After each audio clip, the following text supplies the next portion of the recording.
This is the abandoned sinihan dito sa Zamboanga City. Ito ang tinatawag na City Theater. Maraming nagsasabi mga tao na ang sinihan nito isa sa pinakapatok na sinihan noong unang panahon. Bago pa maitayo yung mga malls dito sa Zamboanga City, isa na ito sa naging patok na sinihan ng mga taga Zamboanga City.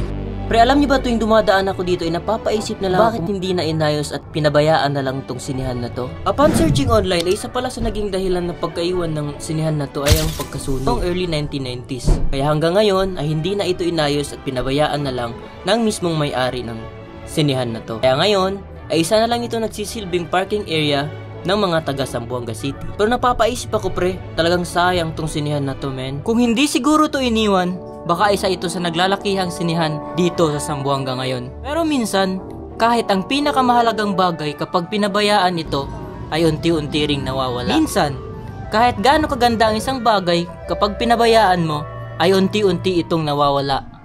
Hindi dahil hindi na mahalaga, kundi dahil wala nang nag-aalaga.